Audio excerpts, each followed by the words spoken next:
Well, good morning, Grace Church family. So good to be with you again this morning for our daily devotional.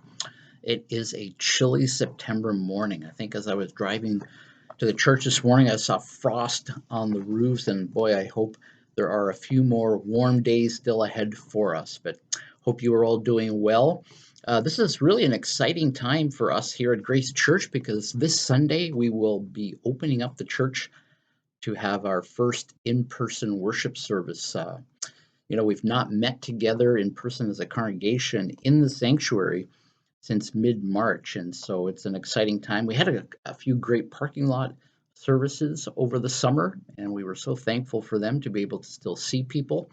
But yeah, this will be a first opportunity for those who are comfortable coming to really be able to just sit together in the sanctuary again as a church family to worship God. And so we're thankful for that opportunity. But it's certainly an exciting time for us at the Grace Church, but it's also a time of uncertainty as we kind of work through the details of how to bring people back together safely, remembering to observe all the COVID protocols that the government has put in place, and they're really meant for our own safety. I know some people feel somewhat restricted by them, but they really are meant to be able to provide a safe environment for all of our communities. And so we want to honor that ourselves and respect our government in this way at Grace Church as well. So, but this stressful time that we're going through really uh, just leads me to think of, we need to be in prayer for our government. We need to be in prayer for health care workers. We need to be in prayer for the leadership in our church as decisions are made about moving ahead with ministry. And for us as staff here at Grace Church, as we lead that as well. And as I was thinking about that, Psalm 25, I came across Psalm 25, and it was just one of those Psalms that just was so comforting because it just reminded me again about as we go through challenging times, regardless of what it is. Now it's this pandemic, but lots of other challenging times in life that we need to allow God to be the one that we put our trust in and that we allow Him to teach us and to guide us in the midst of all these difficulties. And so let me just read the first 10 verses here in Psalm 25 as the psalmist gives us instructions on how do we put that into practice, that trust in the Lord. So let me read again, verse 1 here, starting in Psalm 25, verse 1. To you, O Lord, I lift up my soul. O my God, in you I trust. Let me not be put to shame. Let not my enemies exult over me. Indeed, none who wait for you shall be put to shame. They shall they shall be ashamed who are wantonly treacherous. Make me to know your ways, O Lord. Teach me your paths. Lead me in your truth and teach me. For you are the God of my salvation. For you I wait all the day long. Remember your mercy, O Lord, and your steadfast love, for they have been from of old. Remember not the sins of my youth or my transgressions. According to your steadfast love, remember me for the sake of your goodness, O Lord. Good and upright is the Lord. Therefore, he instructs sinners in the way. He leads the humble in what is right and teaches the humble his way. All the paths of the Lord are steadfast love and faithfulness for those who keep his covenant and his testimonies. So here we see great instruction for us in how we deal with any kind of challenge in life, in a sense. And the psalmist gives us what I want to say maybe four practical ways for us to be able to do that. The first one I want to highlight is this idea of waiting on the Lord. I think sometimes we get so impatient when we want results quickly or we want action immediately. And the psalmist reminds us here in verse 3, he says, Indeed, none who wait for you shall be put to shame.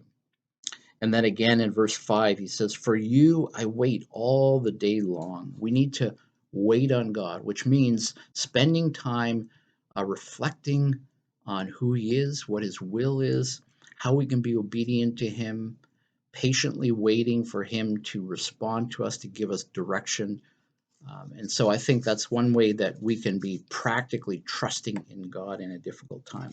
The second thing I think we can learn from this is comes from verse 4 and 5. Make me to know your ways, O Lord. Teach me your paths. Lead me in your truth. And I think that talks about having a teachable spirit where we are just open to God showing us things from his word, things that we need to be observing, things that we need to be doing in obedience to him. And so I think having a teachable spirit is so important when it comes to trusting in the Lord. And then verse 9, it says, he leads the humble in what is right and teaches the humble his way. There again, that humility that we require in order to submit to God, humbling ourselves before him, but also submitting to each other by being humble and not letting pride take control in our lives. So, humbling ourselves before God in order to learn from him and allow him to teach us and guide us, but also humbling ourselves towards others, thinking of others ahead of ourselves. And then finally, in verse 10, it says, all the paths of the Lord are steadfast love and faithfulness for those who keep his covenant and his testimonies. And so the final really instruction there is obedience to what God's word teaches us.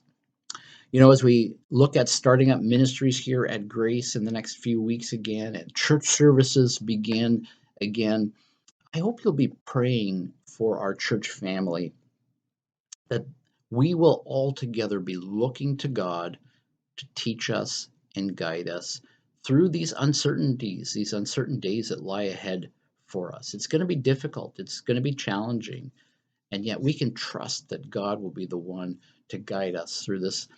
And then let's put these principles into practice that the psalmist describes.